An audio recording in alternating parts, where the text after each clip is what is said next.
are back. You're listening to You Would Think, the Philadelphia Flyers podcast. I'm your host, Kyle Collington, and joining me today, he's back. Here he is. Kevin, how are you, buddy? I'm doing well. How are you? I'm doing all right, and I said this to you right before the show. The last show we did felt very off-season. We're still talking about the roster and signings and trades and whatever, et cetera, et cetera. We're sitting here today, Sunday, September 26th. The show's going to go live shortly after we record it. And we are less than 2 days away from preseason hockey.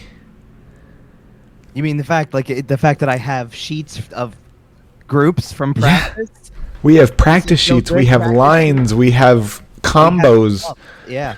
We have the Derek Brassard line to talk about. We'll get there later. We're 2.5 weeks from regular season hockey, but we're only 2 days away from the preseason opening. And right. And with that, we have training camp. And Kevin, you've been there, covering the team with your role as from sportstalkphilly.com. Make sure to drop a follow. Talk to us about what you've seen at camp and what's maybe different from this year, over some previous camps you've been to. Not a lot from the one previously under AV, to be honest. I mean, the pace is still everything. So I've seen the same pace. Now, when I went, I only went Saturday and Sunday. Weekends are kind of where I can find the most time to go and actually check it on person. So I've gone Saturday and Sunday of this past weekend as camp opened up. And then Sunday for the rookie game during the end of rookie camp last weekend. That was kind of what I got in. Of course, we'll get into that rookie game a little bit because of the fact that there is a piece of news that came out. We do have to talk about that. And that's really the only thing to talk about from it. It was the weekend. It's a rookie game. But, I mean, they played 2 rookie games over the weekend. It's nice to see competitive. And this is kind of where we are with camp right now, too. Like, Saturday was, I'm not going to sit here and tell you, I don't want to scare people and go, it wasn't good. But that was their 3rd day of practice. And the pace is down. You're not at that level that you want to be at after 3 days. The gas tank is empty, but the conditioning hasn't been built up yet. A little bit, but here's the thing about it, too. It's I don't remember how far into training camp during AV's first year that they actually incorporated scrimmages into things. If you tell these guys we're going to scrimmage today, the energy level is boosted immediately. Oh, yeah. These guys are all competitive. So Sunday was a good day. You saw the competitive juices flowing a little bit. They're not being physical out there because you're no one at this point in time. You're trying to get out of this with no one else getting hurt. But you're laughing with your teammates. You're building that chemistry. You're having fun. Yeah, and it was good to see them get out. Chirping with the boys. And I'll probably talk about it a little more as we kind of go through the course of the week of how the last week went. But we saw them. It was a unique structure to the scrimmage because you had guys play 5-on-5 throughout for most of it. Then they incorporated special teams into it on both sides so that you got different looks at different units. I'll have to go and look at some of my tweets from earlier to kind of give you the full lines of that because that was on full display. Pretty good start in all things considered, for where we thought that the units were going to be and what they actually are. We were pretty close on a lot of this, to be honest. We had talked about this 2 weeks ago when we did the last show, and we said, yes, it had an off-season feel, but we started to try to guess and go, okay, this is who's here. Nothing else is going to happen. Who's going to play where? What do the units look like? And we did pretty good, all things considered. So it's good to see that. You can tell that these guys are starting to get ready for – and I don't know we don't know yet who's going to play on Tuesday night, who's getting that preseason opener. Goalie-wise, I have a guess, but I can't tell you specifically who's going to play and who's not among the rest of this team. I will say this, and I don't know if you got a chance to kind of look. I put it out there on Twitter, so I'm sure you would have seen it, just by browsing through some of the stuff that was going on and seeing anybody else on Twitter. The group that practiced this morning in the special teams group looked like an NHL roster. Okay. So I feel like that's the group that we could see if nobody else surprises during games or if nothing else happens. That's what we have penciled in. I would say pencil this group in as your starting roster on October 15th, quite honestly, because especially given what we know. And I have conveniently on the other side of that roster sheet all of the injury updates and things like that have come in. Which we do have to get into. And we will get into those. Yeah. But pace was really good on Sunday, a little slower, a little bit more sluggish on Saturday, but that was after 2 days where people were saying the pace is normal AV type stuff, So I'll take that. I saw some good things. We can dive into specifics. You can kind of throw anything you want at me because you kind of are speaking from the side of, well, tell me from your expert opinion how they looked, right? Like, who do you like, who do you not like, et cetera. You know what I mean? So we'll kind of get into that. I mean, if we want to, we can touch on the injuries first and then talk about guys who we know are going to play and go, because the injuries is really the only formal news we have, and then I can tell you more about specific guys and things that have been said back and forth. We've interviewed a couple of these guys. We've talked with AV a couple of days in a row now. Like, I'm definitely getting answers to things and kind of feeling like we're getting more and more information to kind of process as we go through close to this first preseason game. So let's maybe dash into the injuries first and then. Right. If we're going to talk about the roster, if we're going to talk about what the team's going to look like on opening night, we have to talk about, unfortunately, who's not going to be there. And I think Kevin Hayes is the biggest blow to the active lineup. Obviously, he's the guy who's there as your second line center, and he's going to be, the anchor in your top six. And losing him is the bigger blow, and we can touch on that in just a second. I think Wade Allison is the biggest shame because I think he had a run at, he's the biggest. I'm disappointed because I think he had a chance to make a run at a spot. And it's tough to do that when you're not in the lineup and you don't have a chance to play. Here's the thing about him. He didn't have the same. I'm going strictly off of the Saturday first. He didn't have the same rookie game that Morgan Frost had. Right. Morgan Frost had a rookie game on that Saturday, 4 points. I think about what Oscar Lindblom did before he got called up. Right. You know what I mean? Like, it's that performance. You're so much better than the guys at this level. That's it. Right. So you're going to be there. And honestly, I wasn't at any other day of rookie camp. I just saw Sunday in person. I watched the game on Saturday because the game on Saturday was, for better or worse, however you want to look at it as you were watching it. I know there were some people who didn't really like it, but it was streamed. It wasn't pretty, but I got enough out of it to tell you, combined with what I was seeing on Twitter from other beats and things like that, the video clips that were coming in. Let's just be real. It was presented like an OHL game. Oh, the stream was, yes. But I'm saying Wade Allison started to, like, I don't remember which one of them tweeted. I think it might have been Jordan Hall who tweeted it out. The clip of him just firing away from standing, like, at the dot in front of a net, and he's just picking the corners the entire time. 12 shots, ping all over the place. Like, you're hearing pings all over. Right. He's just picking his spots and firing away. And as I'm watching that, I'm going, God, I want to see this guy in a preseason game so bad right now because I want to see how much is translated to playing against a legitimate NHL roster. Right. Because the end of last year, if anybody got a shot, look, Morgan Frost was hurt, so you can't go off of that. Right. But if anybody else got a shot to really show what he was capable of, that's the guy. He played more games than any other young player down the stretch. And looked great. Stayed in the lineup and looked good doing it. And on a team full of guys who looked like they didn't want to be there, Wade Allison always looked like he wanted to be there and looked like he belonged there. And he knew the opportunity. That's the thing. Like, he knew the opportunity. He took the ball and ran. And he had every reason to believe. He did personally. I think everybody else did too. He had every reason to believe he was the first guy who probably crossed over as you're trying to fill out that lineup and go, well, who gets, if you had to fill a spot, who's getting the call among the younger guys? He was probably the first guy on the list. He's got to be. With how good he looked last year, he has to be your first call-up from Lehigh Valley if he doesn't make the team off the rip. Well, no, that's what I mean. I had him as the guy who you go, he's going to make the team. Like, he's going to be, if one of them makes the team, he's going to make the team. It's him. And if there's not a spot, he's your first call-up if something happens. And I didn't even feel that way. They had a vacancy somewhere, and most of us were just factoring him in already because we knew he had a dynamic that not everybody else had. He could shoot, and he's willing to shoot, and you saw all of that, and you're like, there's possibilities here with him. And I honestly, I don't want to sit there and put a number on it, but I knew that whatever his scoring number, I think he had 4 goals at the end of last season in that 14-game stretch. Double digits was on the table for sure. And then how much higher can you go beyond that? At that point, it comes down to where he's playing in the lineup. Right, but he's got that kind of touch. And You wanted to see where, even down to a day like today, if he was healthy, if he was able to play, you wanted to see when special teams rolled around, what role do you have him in now? Do you cycle him into that? Do you want him to play? Can you get him on power play too? Right. And you started to wonder those things. And then it was just important. We didn't see it when it happened. It was in the corner that was kind of most out of our view from where we watch at the practice facility. So it was an awkward spot.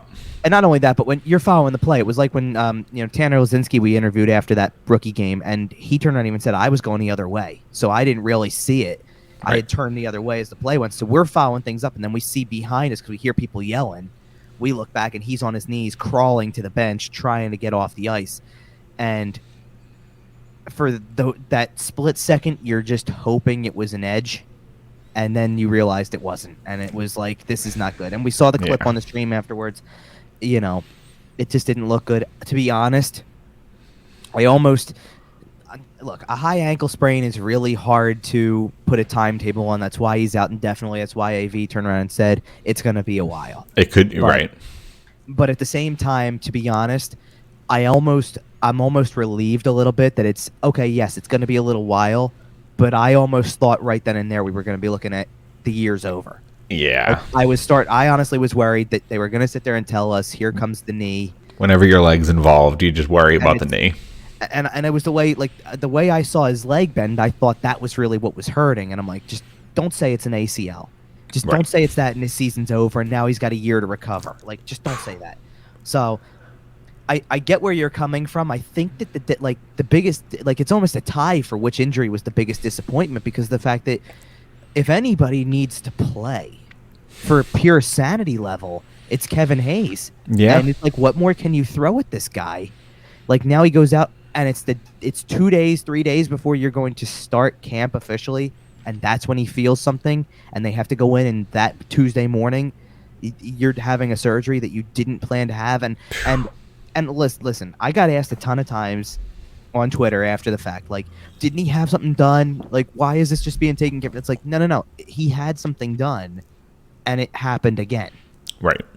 That's what it is. He didn't just sit there and like wait. He's not that type of person anyway. And now and he comes in on, I guess it was Friday when he did his press conference, and between the fact that he's limping heavily because he just had surgery 3 days ago, and he's also got to sit there and talk about his brother, and he admitted it. He was dreading the conversation, but he knew he had to have it at some point in time, and because it was gonna, and he wanted to. In fairness, the story was that he wanted to talk about it. He wants to talk about his brother. He wants to talk about how he's going to honor his brother this season, all that type of stuff. And let's be Fair real. enough. And let's be real. We were waiting for the first game or first couple games of the season when, and I'm not talking preseason games. I'm talking about when it matters. When the Wells Fargo Center is full. And he goes out and scores a goal that goes towards that regular season totals, and he's pointing to the sky or something. Oh yeah, 100%. Helmet off, full tears, 100%. Right. And you can see he's still hurting a lot, and it was fully understandable. And I wrote things like, words like how courageous he was and how eloquent he was with the way he spoke about his brother. And the way he spoke about the help he's getting, because he's rooming with Keith Yandel right now, which should come as little surprise to anybody, because we know how, like, everybody who knows and has seen the two of them the way that they are knows how good of friends they are. And it was real. Like, Yandel spoke the same day, later that afternoon, the same day that Hayes spoke. And Yandel turned around and even cracked a joke and goes, when Kevin Hayes goes to finds a restaurant in the city, he just starts going there every night for dinner. And I'm having you got to show me more places. I'm going to we got to branch out a little more. And that's like this is the way he is. He's got that type of personality. And it's this is a good thing. This is a good way to transition over to some of the other stuff, though, because you sit there and go, this is what was missing a year ago. And we didn't have any way to know, kind of, This is the way this team was 2 years ago, where you have guys who are kind of jabbing each other, having a lot of fun. By the way, Keith Yandel mentioned he also used to ref.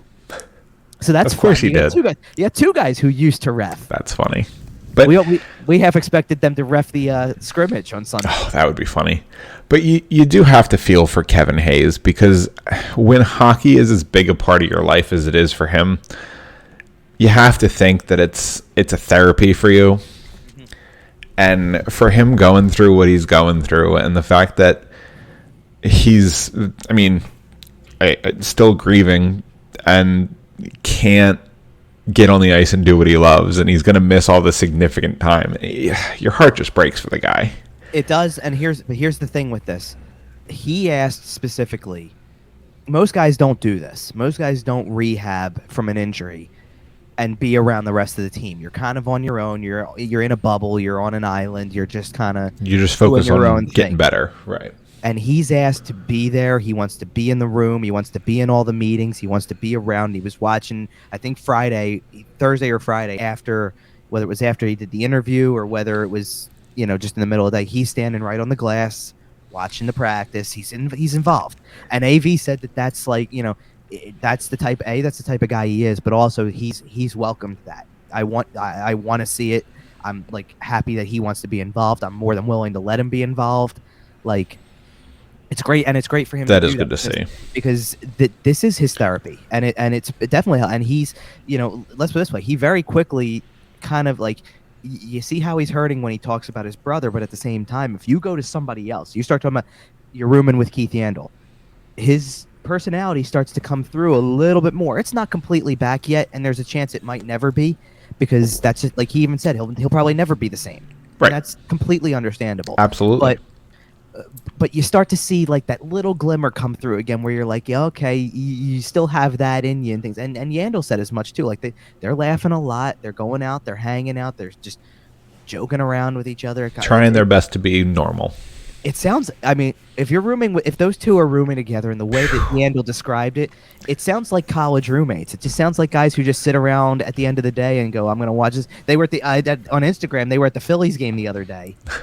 And it's like, of course they were. But you see how these two are going to be goofballs, and that's great, because I think that's what keeps the room loose. They know how to be serious about the game when they need to, but they also know how to be goofy about it. Let's just like, it's hard to not be serious about the game if you're somebody like Keith Yandel, who hasn't missed a game in 10 years, forever, 11 years, forever. Johnny, come home. Listen, every time I see these two, I just. Hey, it's the Johnny Gaudreau tampering committee. Now here's the thing about that though, because Hayes even said, like, truthfully, and like he goes, I've heard people say it like that. It's like I'm bringing my friends back here. Everybody goes, it really isn't that way. And it's like, and I'm sure that the process is more than that. But at the same time, it sure feels like between yourself as a player and your coach, who coached a bunch of these guys with the Rangers. Well, here's the thing. It works in the NBA. Get all your friends together. It works in the NBA. Why not here? It also, if it was at this time of year, it also costs you $25,000 to $50,000 if you publicly, acknowledge it. You're not wrong.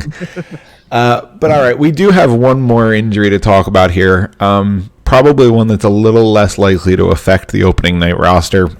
Anyway, at the beginning, yes, it will in the long run, but yeah. But you mentioned, guys who need to play, and Sam Moran. If anybody needs time on the ice, hockey, it's Sam Moran, and this is actually one of the weirder stories of the week. Yeah. So the timeline here.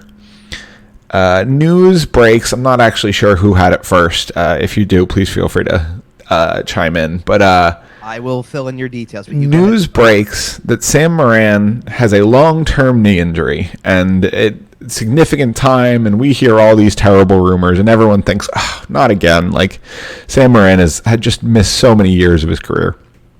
A couple hours later, a strange tweet emerges from none other than Flyers legend Riley Cote. And Riley Cote tweets out a screenshot. It's a conversation with, allegedly, Sam Moran. And I know that because it says Sam Moran in the little iPhone contact. And that's all we know.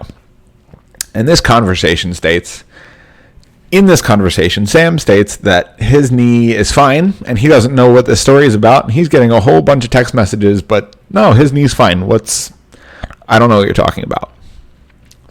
Okay, so maybe he's not hurt. Okay, whatever. Wrong information gets leaked all the time.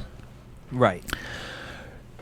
next day, 2 days later, I'm not exactly sure on the timeline here, the Flyers released their training camp roster, and on it are the injuries.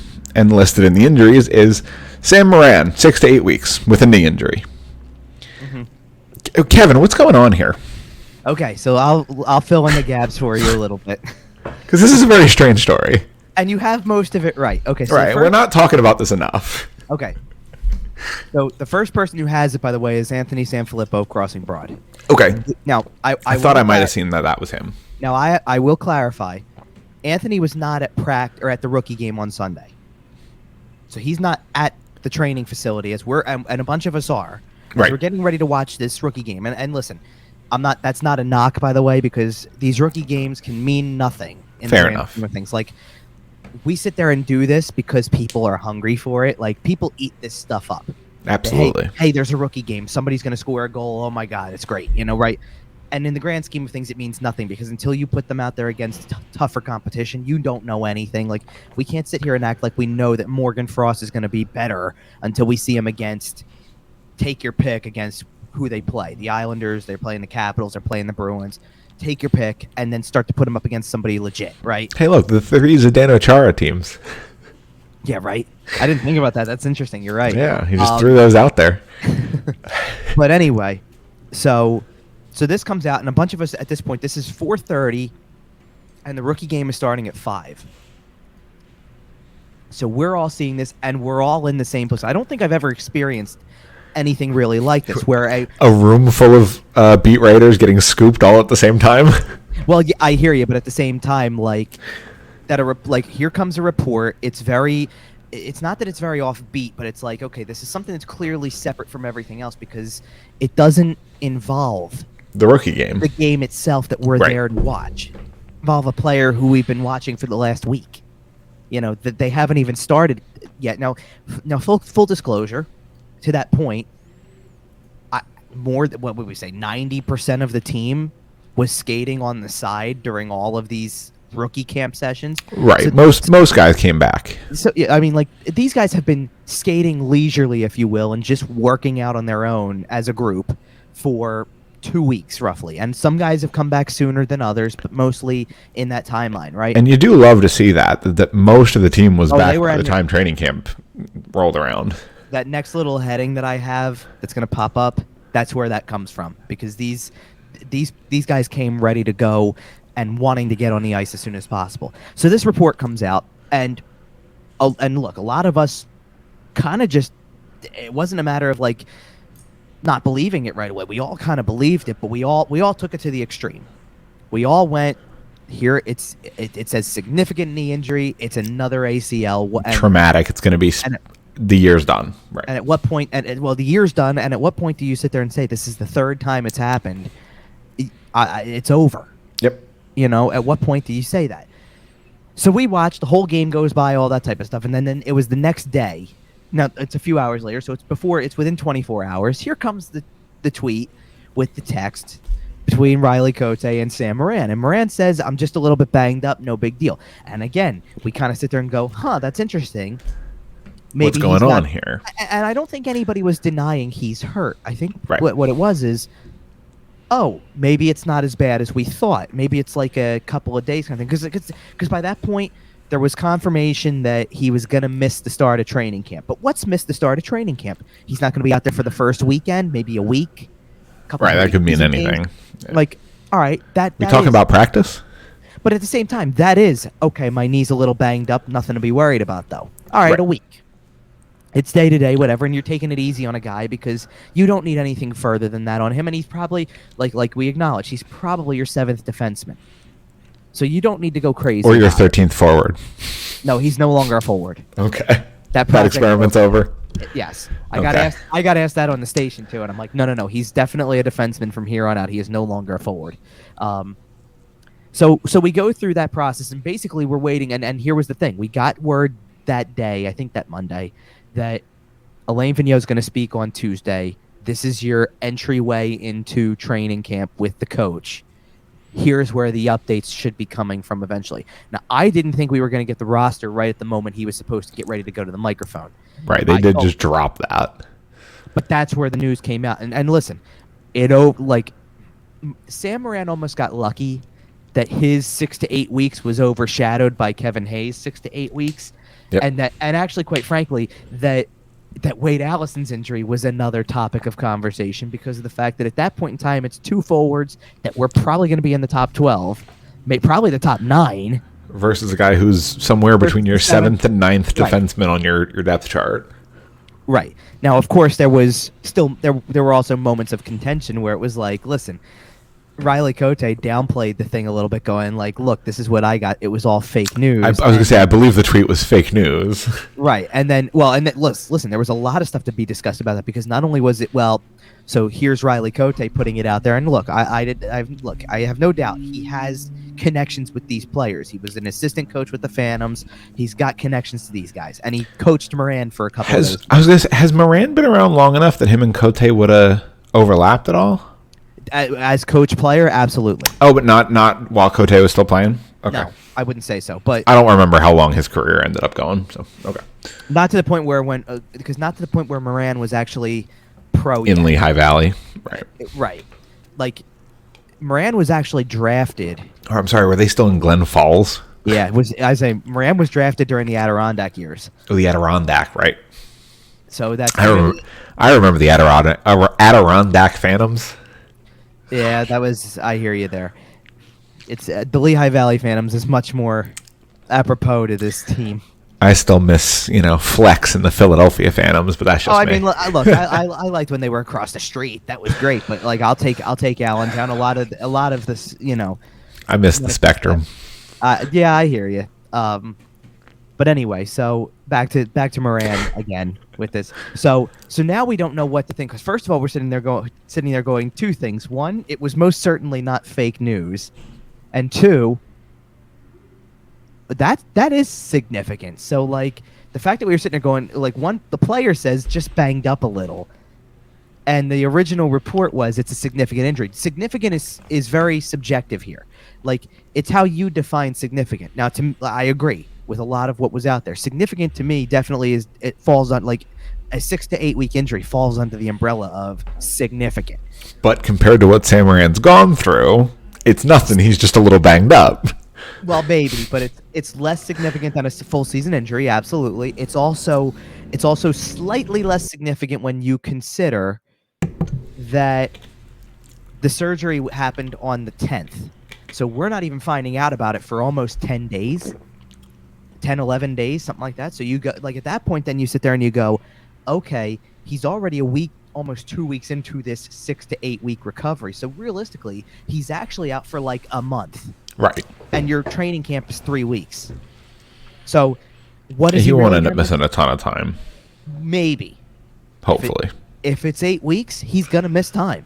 Sure. But if it's the 6 weeks and you had 2 weeks to already get there and then he's got to work his way back, you might only be worried about him beyond that first month of the season and then he's back. Where he's your seventh defenseman anyway. Right. So he's not going to be in the lineup. Now you do still need to fill the void. And also he's got to catch back up physically once he gets back. Right. And because he hasn't had a training camp, and I'm sure he'll do another rehab stint in Lehigh Valley. Probably. You'll have to send him down for conditioning. You'll have to do all that stuff. I'm sure he's sick of making that drive down the turnpike. Well, I'm sure he's sick of getting hurt, period. But. Well, I know, but I'm sure he's real sick of making that trip back, that long 45 minutes back to Lehigh Valley. So, and in the grand scheme of things, like we'll leave this for banner sure up for a couple seconds as I go through the extended list that's now out because there was more than just these 3 players, obviously. It's much less significant because of the fact that these were players that are either prospects or definitive minor league type guys. Like you're talking about guys like Cooper Zek was on the rookie roster. He got hurt in the first rookie game. It actually led to a fight later on in the game. Oh, Wade Allison right. fought later in the game because of that hit. Good teammate. Which didn't make the stream because it happened so early in the game and the stream wasn't live until about 30, 40 seconds in. So there you go. OHL game. Yeah, I hear you. We already kind of knew about Zayd Wisdom a little bit, but Zayd Wisdom wasn't going to compete for an NHL spot yet. It's kind of the question with somebody like him is the same question as Tyson Forrester, where it's like, are they going to stay at the AHL level and be one phone call away from I hope so. making it? For Forster, I really hope so, because first of all, I think he doesn't need to play against OHL talent. He doesn't need to play against kids anymore. He needs to be playing with these AHL level type guys. He needs to play with vets, and he needs to get used to the size and speed. And listen, no joke, he scored a goal in the scrimmage on Sunday, on top of having 2 goals in the rookie game on the one Saturday too. He's got an NHL level shot already. He's got it, and nice. when he uses it, it's noticeable. And you just got to see if he what kind of time he needs. And I almost it's not good. I can't see it happening out of camp because he's too young, he's too green, he's not there yet. But you'd love to see him run with an opportunity and almost be what they kind of want Wade Allison to be. You're not looking at Wade Allison to be much more than he's energy and he's offense. Right. You do want to have guys round their game to be better, but he's not coming in right away because he shines defensively specifically. He's not coming in and being what Sean Couturier was at 20-something years old, right, and then going, okay, now by the time he's 27, the offense will come around and you'll have a complete player. It's kind of the opposite. And he's a winger anyway, so it doesn't make a difference. He's a winger. And a lot of players tend to get better as they get older, and their hockey IQ gets better, and they have a better game sense. But Forster's really that type of guy that you can see making it because he's got that kind of skill level. He's got the hands and he's got the shot, and he's going to be, his skating is a little bit better. It's still a work in progress. It's coming along. Wrong. But that's another reason why I'd like to see him at the AHL, because I think the AHL challenges him to be a better skater. If you're in the OHL, you can get by on this. You're walking by everybody. It doesn't matter. And if he goes to the OHL because that's the way it has to be, then he's going to have monster numbers this year. Oh yeah, he'll score 50 goals in 38 games or whatever. But if he's in the AHL for most of the year, even if that's where he caps out and he doesn't make it to the NHL yet, which he doesn't have to, right, he shouldn't have to. That would be really interesting to me to see what kind of full season numbers he puts up, because he got hot at the end. He got hurt right away, then got back and kind of had to get his footing again, then got hot. Really, very hot. Incredibly hot, incredible hot streak for a guy who you're he was just drafted in October. Right. He was playing with 15-year-olds last season. Right. So those are guys who were on the initial list. And then over the last couple of days of training camp, Ryan Fitzgerald, who's an AHL veteran type kind of guy, had a lower body injury. We were actually supposed to speak with him on Saturday, and we never got him because he never practiced. So fair. Makes enough sense. And then on Saturday, we had noticed Tanner Lazinski was not on the ice, period. And we were told, and we didn't really get a good clarification of this, but AV said it was the other side, which very vague. It doesn't necessarily mean is it a hip? What part of the side? What did he do? If it is his other hip, that's kind of a rib. But if it was his hip, then it's what he was recovering from previously, which is not good news. So you go, all right, and he was a guy who was going to compete for a possible spot because he had been there a little bit before. So that was the. He's got a couple of games under his belt. And then Linus Högberg is the other one who he just. Oblique injury. It happened really early in his group's ice time, and he goes off and has an MRI. And again, not a guy who was going to factor into anything at the top level right away.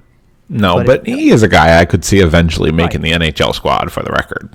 Sure, I mean a name I like in terms of keeping an eye on. Right, and so that's where you're at right now. You know what I mean? You just need to, and that's where the injuries are for now. There was nothing, thank goodness, there was nothing on Sunday that happened, and look, you need to kind of pick and choose your battles a little bit when it comes to injuries. Guys are going to get hurt, and they fessed up to that already. You don't want to see Kevin Hayes out. And no, definitely not. And you don't want to see Wade Allison not get a shot. And you don't want to see Sam Moran battling another injury because you knew he was going to pretty much be that veteran stability guy who was waiting in the wings when somebody on the top 6 defensively got hurt. But these other guys are a little bit lesser like that. And you know what? A goalie's not hurt. Knock on wood. Because we've all said it. They've got the 2, and then after that, it's a really young goaltending group. Yeah, dangerously, you don't want to go there. You don't want to go there at the NHL level yet. I do. Right. I will say, I think that this could be a really important year for a guy like Felix Sandstrom, who's been a pro for longer. Right. So you're going to be probably like you're the number one guy. He's the first call. You're the first call, but go out there at the AHL level and really try to establish yourself as a guy who's ready to be waiting in the wings. I mean, let's put it this way: if he's good enough, they'll just use him next year potentially, and not sign him a Martin Jones type. That would be probably ideal from an asset management standpoint. It would be ideal from a cap hit standpoint for sure. That too, because it would open up at least $1 million, easily. But and I think in an ideal world, that's kind of the Rainbow Bridge result in terms of what Chuck Fletcher did in signing Martin Jones for 1 year. Right, and we'll see. Well, sure, and that's what listen, we already are kind of sitting there saying as we watch this group. Martin Jones is probably more or less more than likely a 1 year type of guy. Derek Brassard's that type of guy. I don't want to say that about Yandel because if Yandel has success in the power play and can still be that guy, you might consider something. I'm going to go a step further. Okay. Because he has a couple of friends on the team, I think he's at the stage in his career where if he thinks he has a chance to win a cup, he'll stay here. See, and here's the thing. I'm not disagreeing with you. The same could be said about Brassard. I agree. The key with Brassard is what's he going to be? Because first of all, he'd have to contribute. He'd have to contribute enough as a player this year to make it worth bringing a guy like that back as your 3C theoretically. I don't see that down the road though. Like I'm saying, he'd have to perform, and then what's his role going to be if somebody else steps up? Is he the 13 at that point? He might be. And is that something he's willing to do, or does he think he still has it in the tank to go out there and get another job? And that's the interesting part, because he was kind of that with the Islanders, and then look where he was last season. He was in Arizona. He's going to have to weigh how much do you want to play versus how much do you want to go for a cup versus how much do you want to make. But there's no easy way to do this. Like right now, Derek Brassard's going to be a very big part of this team one way or another because he has to be. Kevin Hayes is out, and Wade Allison's out. There's two guys who you probably like. Let's go this way. We weren't even sure if Morgan Frost was making the team. Now he's pretty much a given. At least to start. So that's where you're at. He's probably a given. And what happens if he runs with the opportunity? Then what happens when these guys are healthy? To be fair, that's a good problem to have. Let's not. It's a good problem to have, but like what I'm saying is that Kevin Hayes is going back in the lineup. Yeah, but Morgan Frost is playing too good to be sent back down is not a bad problem to have. I hear you. Because at that point, you ship Nate Thompson as far away as he'll possibly go. Right. And you just make it work. I'm here. All right. I'm okay. I'm gonna push to the next. Okay. Banner, and I'll tell you why. Because you're not gonna like. I'm gonna burst your bubble, and a lot of the bubbles of people out there in the Flyers land. Nate Thompson has looked really good at camp. No, and that's fine. I'm just pointing it out. No, and I am wishing the best for Nate Thompson because he plays for the hockey team that I enjoy cheering for and would like them to do well. Okay. I don't think that he has the ability or the conditioning or whatever you want to call it at this stage of his career to be that contributing player for a very long time. Right. And if a situation arises where even if Nate Thompson is playing well, if Morgan Frost is demanding the lineup spot, Nate Thompson is nothing. You cut him, you move on, you put him on waivers, and if he goes to Lehigh Valley, fine. If he gets claimed, fine. Whatever. You have Morgan Frost. But that doesn't mean I'm wishing ill upon Nate Thompson. I want the guy to do well. I mean, he was not good for us a couple of years ago. That's all I'm basing it off of. I like his combination a lot better. I think. Look, here's where your concern is. Your concern is, are they deep enough down the middle, especially now that Kevin Hayes is out? Right. It's that they're plenty deep enough at wing. Honestly, they are. Right, which is why Claude Giroux is probably just going to play 2C to start until Kevin Hayes is back, right? I don't think so. Well, I don't want to rule it out, but that's not the lines I've got. Okay. Right now, anyway. I'm saying the first couple preseason games, Claude Giroux is not a center. I'm just concerned about the depth down the middle and the fact that there isn't. I know there's not another 2C, but this is the safety net that goes away when you get rid of Nolan Patrick. Because at least, okay, Nolan Patrick had the capability. We didn't see it very often, but he had the capability to, when given ice time, perform very well. Right? We saw him step up in big moments. We saw him take some ice time and run with it on occasion. The problem is it kind of didn't always last very long. I don't remember a game beyond January last year where he really stood out. Oh, not last year. No. I'm talking pre-migraine season.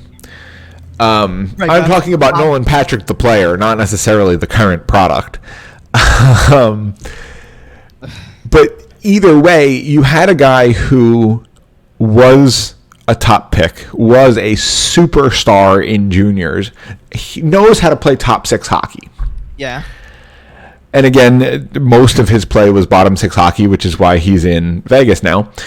But he had that star power to go out there and play with very talented wingers and not be embarrassing. And looking at the current roster, there's not somebody that I really am happy with as your second line center, with Kevin Hayes missing as much time as he is. And it seems a little light down the middle unless you're moving Claude Giroux over. And I get that because here's why you're saying that. Because they don't have another player who physically is like Kevin Hayes at center. It's not going to be Derek Brassard. It's not going to be Giroux. It's not going to be Lawton. It's not going to be anybody like that. It's not going to be a guy like Frost. It's definitely not. And look, we did an interview with Morgan Frost after the rookie game on the previous Sunday. He looks bigger. He's definitely bulked up a little bit. Good for him. He's still not. I don't know that he's. He's not 6'5". He's not 6'5". He's also not Cam Atkinson either, though. Well, right. That's fair. I'm just pointing stuff out. I mean, what do you want from me? How about we get into some of these lines then? Because, all right, so yeah, let's see that. Back to Nate Thompson for a minute. I can't believe we're talking this much about Nate Thompson this early. Me neither. We haven't even talked about the top line yet. We're talking about Nate Thompson. No, I like their fourth line right now, to be honest, because it's Nate Thompson with Scott Lawton and Nick Aube-Kubel on the wing. That's a perfectly adequate fourth line. Yeah, I've never, ever, ever, ever liked Nicholas Aube-Kubel. He's just never really done it for me. That's fair. And I'm not going to tell you should have or whatever. I'm just saying. I've just seen too many mediocre bottom six forwards come and go. Like I just can't. I can't get riled up about another Nick Cousins. I would say right now he's in the same category as Chris Van de Velde. Yeah, Nick Cousins, Pierre-Edouard Bellemare. Like, I think Bellemare ended up being a better player than we all gave him credit for, though. That's the thing. Like, well, was he a better player than we gave him credit for, or was Vegas just absurd? Right. Or did he go to a very good team and play with a team full of guys who all had their career years in season one? Fair enough. Hey, real quick, I saw something thrown out, just hypothetical. Okay. What do you think happens first? Okay. Vegas wins a cup or starts their rebuild? Ooh, wow. Yeah. I'd probably say win a cup, though, because they've built it the right way so far. Like, they've almost actively, like, the roster they have now is nothing close to the roster they had at the start. Oh, yeah. If you get traded to Vegas, don't buy, rent. Right, because they very much know how to retool in the middle of being a contender. It's really interesting how they put it together. So I think that I'm worried about a lack of youth. Whatever. They got Nolan Patrick out there. What do you mean? Yeah, who's probably going to be, their second or third line center? There's a possibility he could be one or two. He probably won't be one because Chandler Stevenson has played good enough that I think he's probably earned that for the time being. Can you imagine if he's hurt again? And Nolan Patrick could very well. Man, I told you. It might not happen this year. It might take a couple of years to come to fruition. They might have the best wingers. Nolan Patrick's going to score 40 for them at some point. Oh my goodness, don't start. It's going to happen. Don't start with this. Look, seriously, though, they might have the best winger collection in the league. Yeah. But they really don't. Like, Chandler Stevenson's their number one. Think about that. We talk about the Flyers being a little weak down the middle. And the shame is I don't want to downplay that because as soon as he was out, they looked like a totally different team in the playoffs. Oh yeah, and he when he got hurt or when he wasn't in the lineup, right. they were a dumpster fire. So I'm not trying to say he's a bad player. It's just that he's not the first name that you think of when you think about putting centers on, top line centers. If you're fantasy drafting all the centers in the NHL, how far down the list do you have to go before you're picking Chandler Stevenson? Probably pretty far. Yeah. All right, so go ahead because I'm sure you have questions regarding the lineup or where this guy is or what I think of said guy after watching him in person for a couple times and stuff. Well, why don't we just start simple? We'll break it into two groups here. Give me the top 6, we'll talk about them, and then give me the bottom 6, we'll talk about them. Okay, well, hold on a second. I just said okay, fine, and then I'm realizing in the back of my mind, I'm going, I don't know that I can, and I'll tell you why. I can't really distinguish second and third line completely. Okay. That's why. Well, then you know what? Then let's talk about the top. Then we'll talk about those two lines, and then we'll talk about the bottom. There's not much to talk about with the top because the top is a very expected group. It's Claude Giroux's on the left, Sean Couturier's down the middle, and Travis Konechny's on the right. And sounds about right. Next, let's go to the middle groups. Well, hold on. I do want to for the listeners and fans out there, I do want to sit there and say something that should be an encouraging sign early on, at least by my view. Travis Konechny has a lot more jump in these practices, and that's good to see. And I remember him having last year. Like it feels like fantastic. He feels like a guy to me that took a long look at what Chuck Fletcher did in the offseason and kind of thinks next it might be me. If it like I survived this, he has to think that. And if I don't get back to the guy I was, it could be me next. With the season Travis Konechny had last year, the seat's got to be getting a little warm. But he looks faster already so far. Good. He looks energized. He looks fast. I really am encouraged by it. And I assume we're just still seeing Sean Couturier just absolutely defecate excellence. Charlie O'Connor tweeted during the scrimmage today that Claude Giroux and Sean Couturier were the best two players in the scrimmage, like you would expect them to be. Right. Is it because they're the best two forwards on your team? Right now, probably. Right. Is it because Sean Couturier is probably a top 10 center in the league? Yes, it is. Right. Maybe there's an argument for top 5. Oh, I don't know about that completely. I said maybe, and that's assuming Leon Draisaitl's a wing. Okay, that's fair. I'll give you that one. But in all seriousness, like they look really good, and they look like at this point in time, I've got nothing on that line. I at this point, whatever preseason game you decide to put them in,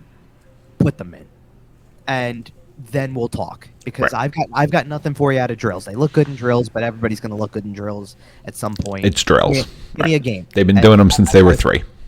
Right, and then I'll look into it. But early signs are they look good so far, and we need to see it collectively in a game.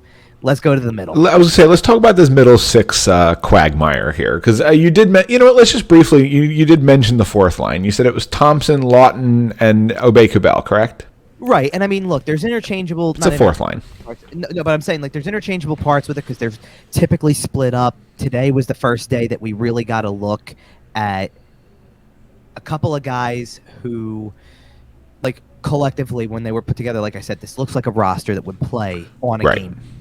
And they're all out there, and that makes a lot of sense. And I think that that's probably the line that you're going to see as a fourth line type. And I don't think there's anything wrong with that in the beginning to start with. I mean, you're not going to... Right.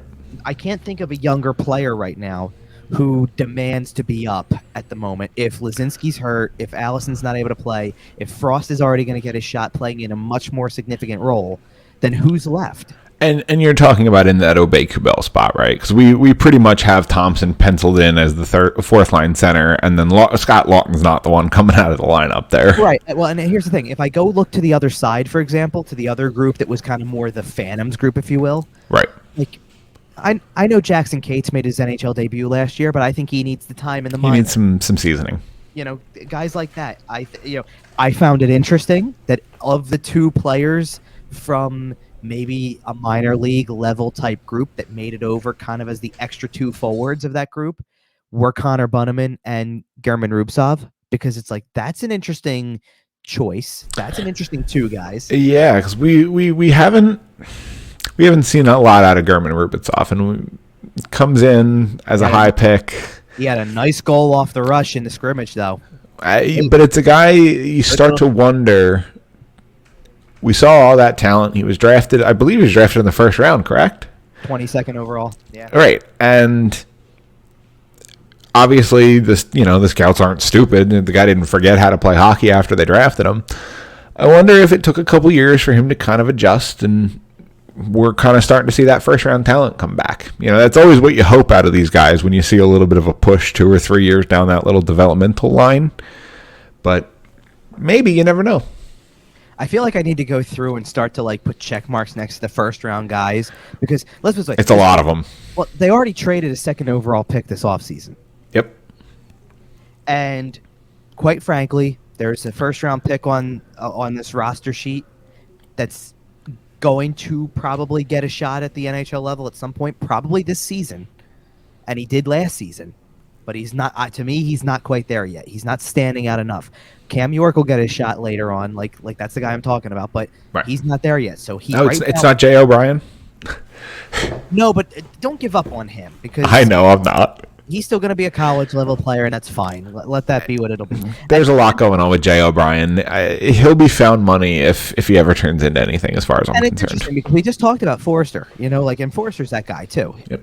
Recent first round pick, a guy who you definitely can bank on being a player who you hope to have, and they've got guys like that, like we've watched them skate. Samu Tumala. Even going up to Scott Lawton was a first round pick. Right, but now I'm into this past draft because Samu Tumala was he was picked second round, but they're picking him because he's not the same type of draft pick that they've made for the last 5 years. Where think about what they've said about every first round pick that they've made in the last little bit. Nolan Patrick probably included in this, even though he was kind of an obvious pick, right? Or seemed like an obvious pick. Joel Farabee, Cam York, guys like that, right? What have we all said about them? Or what have they come out and told us about them? Oh, their hockey sense is off the charts with this kind of guy. And they really haven't drafted just the skill guy, the guy who's the first rounder who you go, he's going to score 40. Samu Tuamala could be a first round talent who nobody knew a whole hell of a lot about because nobody played last year or didn't play a lot. Made it through to the second round, and they turned around and they said, let's go and get him. Yeah, I'm pretty sure every scout, when they go to renegotiate their next contract, if the team tries to pull up a 2021 draft pick, the scout's going to be like, whoa. Sure. You can't count that year against me. No. Because it was such a weird year. And he's not close to ready, let's be clear. He's a project. It's not even just that he's a project. He's not going to play. He wants to play at the AHL level this year. I don't think it's going to happen, but that's okay. He still doesn't need it to happen, and that but he's got the tools. You can see he's got the tools, and he just needs to work on a few things. And he could be a good player for them down the road, but we're not here to talk about down the road. That's the thing. We're here to start talking about what's here now. So let's get back into kind of this group at the top of the middle six again. Yeah, let's talk about this middle six here before we get out of here. Because honestly, there's really not a whole lot to talk about defensively, right? No, we're gonna start going into defensively. Okay, I'll touch on the defense really quick for a reason. Because the only two things I think we have left to really dive into are the middle six of the forward lines, and then touch briefly on the power play penalty kill groupings that we probably saw too. Yeah, we'll touch on some special teams because that's significant. But we'll have a much better picture of that next week because we'll have some preseason games to talk about as well. Sure, and in fairness, I don't want to spend a ton of time on the power play and penalty kill because they just started running it on Sunday. Right. So it was new. Small sample size. It's got to get into a game. Defensively, the pairings were exactly what we said the entire offseason. Ellis Provorov, Ellis, Sanheim Ristolainen, Yandel Braun. Sounds about right. Yep. That's kind of about what you expect, and that's why there's really not a whole lot to talk about there. Because again, like you said, as soon as they acquired Ryan Ellis and Rasmus Ristolainen, we all kind of went, "Oh, okay, so here's what the pairings are." Pretty much. Now here's the thing about that. I won't spend too much time on these guys, but I will say this. Again, not going to say too much until we see them in a game. Ryan Ellis is steady. Very. Yeah. I'm supremely excited about that acquisition. You thought Matt Niskanen was steady Eddie. Here comes Ryan Ellis. I think there's a real chance that you see the best Ivan Provorov you've ever seen this season. And they're trying to feed off of each other as best they can, and you can see how there is a little caveat when we get into the special teams. By the way, there's a little caveat I want to point out that I noticed at practice this morning that I think could be interesting for their power play. Okay. So we'll get into that in a second. Let's get back to the forwards. Yeah. For a moment, we really Let's do this middle six thing. So I don't know which one is line 2 or line 3 at the moment, because the easy thing. Kevin Hayes is the big indicator. Well, right, but the easy thing to do is say if Morgan Frost is directly taking Kevin Hayes' place in the lineup, then line 2 is Morgan Frost centering James Van Riemsdyk and Joel Farabee. I don't hate that. Thing. Okay, I have one problem with it. Is it that Joel Farabee's going to get way more assists than goals because JVR is going to tip them all in? No. I have one problem with it, and that is that as I watched that line up, offensively, it's got potential. Farabee, we know, can score. JVR's a little slower than the rest of these guys, so you know where his points come from. It's not the swiftest line. But it's not even that with me. It's if when they do drills, they'll be the attacking group first, and then they'll kind of peel back, and another group will come towards them, and they're defending. There's not a lot when I watch that trio that makes me say, oh, I'm afraid to go against this line. Yeah, they're not going to be a defensive line. But that's your problem, because you need to be defense first. That's what happens when you put JVR on a line with two, not rookies, because Joel Farabee has a couple years at this point, but two young players. You're just not going to get the defense. You're just not. Right. Well, and here's the difference. I think that this is why I think this is the way that it is. I almost like that as a third line. I agree, but here's the thing about this. So AV has already talked about how he likes Joel Farabee with James Van Riemsdyk because they had good chemistry last season at times. Not wrong, because Farabee was your best forward production-wise. And JVR had a bounce-back season. And JVR had a better 5-on-5 season than a lot of people probably want to give him credit for, because you either got exactly what you can expect or you got below average from almost everybody else. Yep. So put Kevin Hayes in Frost's place, and it's exponentially a better defensive line, because now there's the guy up the middle who gives you some of the stability. The wingers are not as heavily defensively responsible, and still not the swiftest line though. It's not, but at that point now I like their size better, because Hayes brings more size. That's a physical line at that point. And not only that, but I believe, if I'm not mistaken, at times that was a line that worked 2 years ago. Okay. They played those three together, and it worked, because Hayes was effective defensively. Farabee was the guy with a little bit more of a motor than everybody else was. And Van Riemsdyk could kind of clean everything up if you wanted to. He was kind of a go to the net, get the rebound type of guy potentially. And you might have something there. And if he's as good of a 5-on-5 player as he was a season ago, even though he's not the best 5-on-5 guy, you might make it work. But I don't know if it's going to work with Morgan Frost, who is much smaller and is not as seasoned as a Kevin Hayes. That's my concern. Right. Now, do you want to get to this other line, which I think everybody's really eager to see in a game? Yeah, absolutely. So Derek Brassard and Cam Atkinson are together on a line, which should be coming as no shock, because they played in Columbus together. They are good friends. They already have a chemistry together. And now I want to bring up probably the most noticeable thing about training camp so far. And again, Please. It's not a game. It's only 4 days. We talking about practice. Oscar Lindblom, who AV pointed out unprompted, because he felt the need to mention it at the end of one of his press conferences, that Oscar Lindblom is still cancer-free. Yep. And his conditioning testing is back to pre-cancer level. You love to see it. You love to see it. This looked like the Oscar Lindblom we saw from October to December 2019. I think this is your second line. I think that there are pieces of this that are going to move around eventually. I agree, but I think on Friday, October 15th, when you take on the Vancouver Canucks in the Wells Fargo Center, you roll out your starting line, Couturier, Giroux, Konechny. Second line off your bench is this line right here. And it very well could be. Listen, Cam Atkinson and Derek Brassard on Sunday in particular, they're running a 2-on-1 drill. I think they scored 4 straight times. I feel so bad for the one, whoever it was, just getting danced. And it wasn't even that. Because it wasn't even getting danced. It was there's chemistry nothing there. No, not even that. Because sometimes it was Cam Atkinson skating up with it, and it's not there. I'm just going to shoot then, and he shoots and he scores because he's got that mindset. But if he's able to feed Brassard and they score, they are acting like, this is old times. This is the buddy. You just want a playoff series? A little bit. I mean, Yankel's doing that too. These new guys are having a ball. Oh, this is the team. But this is what makes it feel different. This is the team that NHL Network wanted them to be when they did Behind the Glass 2 years ago. A little bit. I think that when they did that, I think that they had the right team. Like we saw this later in the year. Right, they won 1 billion games in a row and were the hottest team in the league going into the shutdown.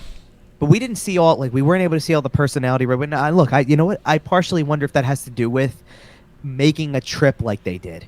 It's a bonding experience, but at the same time, you're also prepping for a unique preseason. We've got to play a preseason exhibition game in Switzerland first before we go to Prague to play the first regular season game. It's all over the map. It's not your usual stuff. Right. So how about playing a game like playing now where it's your usual stuff? A bunch of time in a row on the ice regularly before you play in the preseason, and we get a chance to see this. Now, by the way, speaking of Derek Brassard and Cam Atkinson, they are also on a power play unit together. I was going to say, is that your power play 2 center and winger? I don't know. And I will tell you why I don't know. Okay. So power play 1 was pretty much as you would expect. Wait, let me see how many of these I can get. I have not seen these yet. Okay, so you have not seen what I tweeted this morning. I have not. I apologize. No, it's not a big deal. I'm happy if you want to play this guessing game and I haven't seen. I assume this is 4 forwards and a defenseman. Is that correct? That is correct. Okay. So we have Sean Couturier. That is correct. We have Travis Konechny. That is correct. We have Claude Giroux. That is correct. Okay. We have Rasmus Ristolainen. No. Okay. Is it Provorov running it? No. Okay, that's fine. I'll stop guessing defenseman now. Last forward. You're missing a very obvious one for power play purposes. Yeah. Last one for forwards here. Well, let me ask you this. Is it Joel Farabee? Because I want it to be Joel Farabee. It's not, but Okay. I'll explain. Let me ask you this, okay? You've got 3 forwards so far. Right. Okay. There were interchangeable parts about this, so I'm not going to say this is where they play, but where would you A, expect, and B, want Claude Giroux playing? I want him taking the one-timer. So left side. Right. I want him on that left half wall. So where is Sean Couturier going to play? In the middle. No. Okay, is he on the right wall? He's on the right wall. Okay. Fair enough. Who do you think is down the middle then? God. It's not JVR, is it? No, JVR is the other forward who's playing net front. Konechny is your slot guy. Oh, okay. That's fair enough. He's your trigger man. Yep. He's kind of your trigger man in the middle. And then I'm curious to see if Travis Konechny can take that responsibility and run with it. And I wouldn't mind also if Konechny played on the right wall anyway, because he does. And you put Couturier in the middle? Well, because Couturier's been there before, and Konechny can control the puck enough to kind of set up that cycle where if you can give it to him where he's able to kind of curl and then snap. So you can even work behind the net like that. For sure. A little bit, yeah. And so now you just need the defenseman. Well, I've already guessed 2, so it's either Ellis or or Sanheim. I'm going to just go with Ellis and say you put your best defenseman on power play 1. No, you have a specialist. His name is Keith Yandel. Oh, really? Keith Yandel on power play 1? Keith Yandel has outstanding power play numbers. That was the most expected thing out of it. I was happy they did it. You know what? If he plays 9 minutes a night and 3.5 is on the power play, I'm pretty happy about that. He's not going to play 9 minutes a night, but if he plays 12 to 13 and 4 of them power play, I'll take it. Fair enough. What I mean, he's not playing penalty kill. I can tell you that. All right, so now that you've got that, who's on unit 2? All right. So I'm just going to assume Brassard is centering. Brassard is kind of correct. Okay. Is he taking the draw and then that's it? No, he was rotating. So okay. He's an option. He's all right. Not the guy. So Faraby's got to be there. Yep. Lindblom's got to be there. All right, there's a caveat. No? Well, no, there's a caveat. I'll get back to it. Okay. Is this where you have Provorov? Provorov is part of it. Okay. Is there 2 defensemen? Yes. Okay. And it's Risto? No. Really? Sanheim? No. Ellis? Yes. Okay, don't say Braun. No, it's not. I'm leaving if it's Braun. Guess that'll be the end of the show if that happened. The show would be over. Yeah. All right, so I'll stop the guessing game and I'll just give. Yeah. So Derek Brassard and Morgan Frost rotated for now, which it's fair, makes enough sense. So they rotated and they were kind of the center slot kind of spot, if you will. The one name you did not say among forwards that was out there is Cam Atkinson was on the right. Right. I honestly, I need to see him in the jersey first. I need to watch him play. So how's this for a little bit interesting? And he did do this a couple of years ago, by the way. Joel Farabee was net front. I love that. Out of him. Now, here's the interesting part. Okay, so now you're sitting here and you said you were surprised that Oscar Lindblom was not on the power play. Right. That's because at the time they ran the drill, they were running penalty kill at the opposite end of the ice. And Oscar Lindblom was on the penalty kill unit. So he might be there. When they played in the scrimmage, because Oscar Lindblom and James Van Riemsdyk were on opposite teams in the scrimmage. Okay. Lindblom was playing net front on power play 1. Okay. Oof, love that. With the same guys. Love that. So Giroux, Couturier, Konechny, Yandel, Lindblom. So I enjoy seeing that. So you've got to figure that some guys who get penalty kill time or power play time are going to be penalty kill. Like Cam Atkinson is a penalty kill guy as much as he is a power play guy. He just wasn't playing penalty kill in this drill because you're using him in the power play drill. That's the only difference. Who else? So there was a penalty kill unit of Scott Lawton and Nate Thompson. I did see during the scrimmage they were on power play during the drills, but during scrimmage, Giroux and Couturier played as a duo on penalty kill. Provorov and Ellis played as a duo on a penalty kill unit. They're actually quite honestly, I think the one unit was Provorov Ellis at the back and Lindblom Atkinson at the front. And I even tweeted after I saw that, and I said that very well could be a game group. Don't be surprised if you see that. I'm starting to get excited. I think I'm trying to remember who else they had with. I think so. If it was Thompson and Lawton were one. Lindblom and Aube Kubel were killing penalties. AV said he wants to be able to have Aube Kubel in that repertoire of penalty kill guys. He's got to be good enough. He's got to be good enough among all these other guys, among Lindblom, Atkinson. When Hayes is back, Hayes is a penalty killer. Couturier, Giroux when they need it. I mean, I think what they would love to do, honestly, is use Aube Kubel, who plays in that role as a penalty killer, and say, Claude Giroux, you get 2 minutes off. Right. I think that's the ideal, and you probably pull Claude Giroux out in a tight third period game where you're up a goal and need to kill a penalty. You know, you let Claude take a shift, but or Claude Giroux, you take the face off and get the hell off the ice. Right.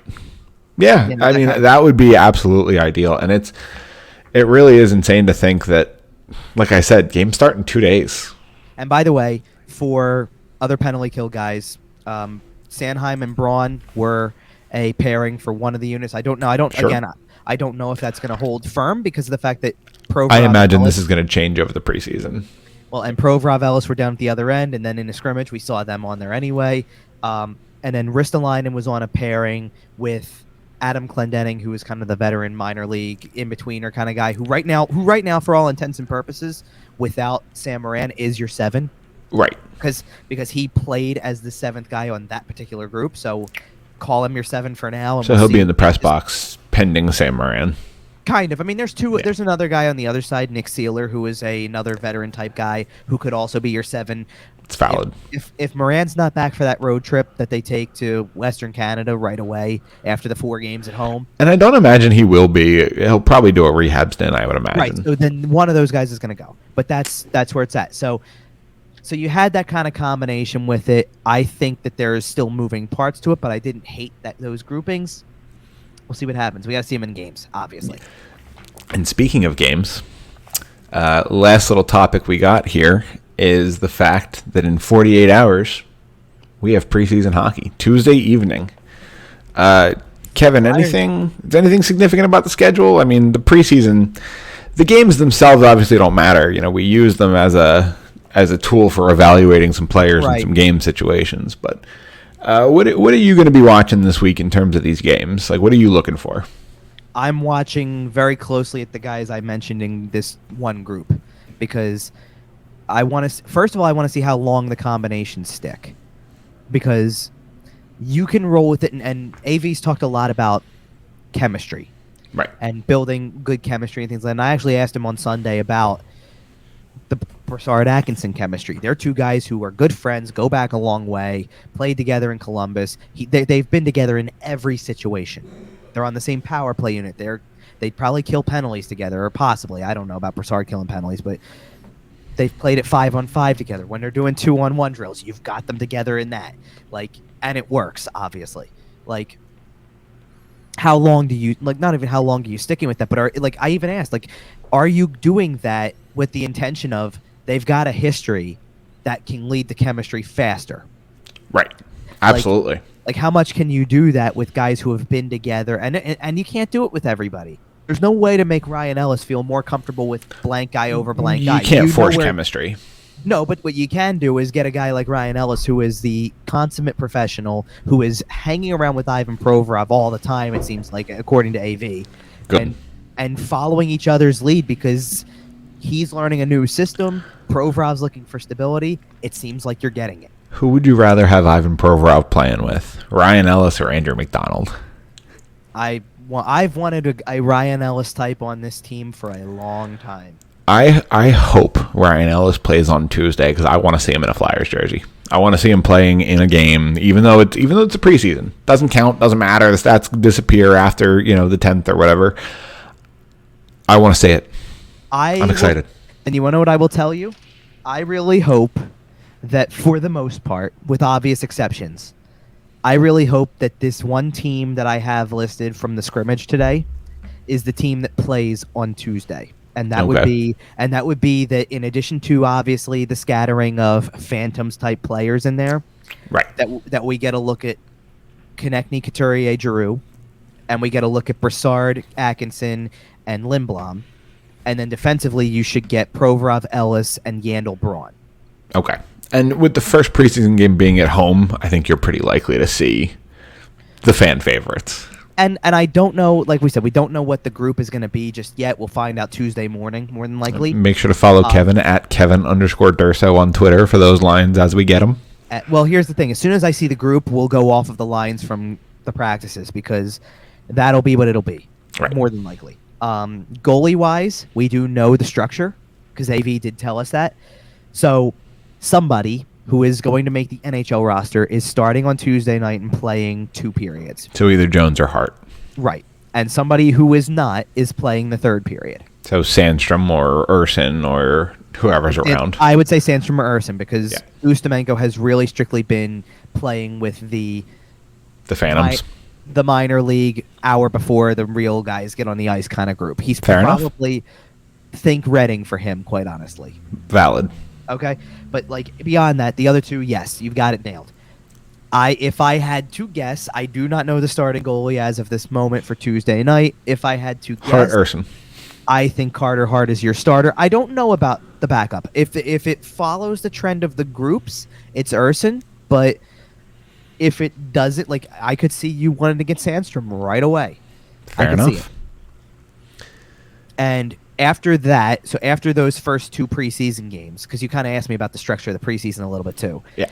After those first 2 preseason games, to kind of give you an idea of how quickly things could move when it comes to where the roster goes. First of all, this Group C, which they had a Group C that literally skates for an hour and has maybe 7 players and a goalie. That group is no longer on the schedule as of the following Saturday. So like they know Friday, they're getting Saturday. Cut. It's not that they know they're getting cut. It's just that there's going to be enough cuts to start. I assume Phantoms camp starts around that time. Start condensing, yeah. And you're going to start practicing with, like, that group will start practicing with Ian LePerrier on a regular basis in Lehigh and getting going and all that type of stuff. It makes a lot of sense then that they don't play another game. Like, they play Tuesday, Thursday, and when Saturday just happens to roll around and you're now down to the game group and the non-game group that the Flyers are going to start rolling with, it's either Carter Hart or Martin Jones. Whole game. Love Last it. 4 games of the preseason. Love it. And I would not be surprised to tell, well, no, Carter Hart will get a road game because they have a back-to-back. Although then maybe he won't, because in the grand scheme of things, you could play him Saturday, Monday at home and say, Martin Jones, you got the last 2, but I don't think they should do that. I actually think they should hold Carter Hart for maybe Monday, Friday. Okay. I like that. Because let's be real about this for him. He's going to start on October 15th. Yeah, right. We're very surprised if he doesn't. And if he's going to start on October 15th, I want him playing as close to that date as possible. I want him to look at the schedule and pick what games he wants to play. And in fairness, if anything is tweeted out by anybody, myself or anybody else who's at training camp, about... You mean yourself at Kevin_Durso? Yes, as it's scrolling across the bottom of the screen. About... Aside from, like, there was a goal in the scrimmage today that Hart probably wanted back. Right. But other than that, like, because that's a scrimmage that looks more like a competitive game, don't worry about the drills and the way that he may look in the drills. The drills are kind of designed to give the advantage to the skater because it's odd man rushes, it's breakaway style type stuff. He's not supposed to be perfect in these spots. It's like warm-ups. Yeah, they're all going to get lit up. They're supposed to. You're practicing offensive drills. Let's put it this way. Martin Jones was getting lit up too, and I know what his numbers look like previously, but you know, let's see how these preseason games look. And if they're losing preseason games, game situation is a whole different animal. But if they're losing preseason games 5-1 with those guys playing the bulk of it and letting in goals, you got a problem. Correct. If you're playing competitive 3-2 games and they lose, and maybe they're losing 4-2, or Urshan gets his lid blown off in the third period. Right, but it's going to happen. And at the end of the day, what you want to see is, in a preseason game, like I said for tomorrow or for Tuesday, I want to see Keith Yandel and Justin Braun play close to 19-20 minutes as a second pair with a young group behind them, because that's where I want to see what they have in the preseason. I'm not worried in game. I don't want to see them for more than 12-13 minutes, but right without it, go for it. Play them as much as you feel like you can to get them in game shape. They need conditioning. They need to play in as many situations as they can. You got to do that. Well, and speaking of conditioning, we gotta get our fans conditioned to the fact that we're going to be back every week. Yes. We're going to be back every week, including next Sunday. Now, we talked about it a little bit before the show off the air, but we're looking at it doing a little bit of a season preview 2 weeks from now on October 10th. But we'll be back next week to talk about these first couple of preseason games and any news, any cuts, any, God forbid, knock on wood, injuries to talk about. We'll be back here to...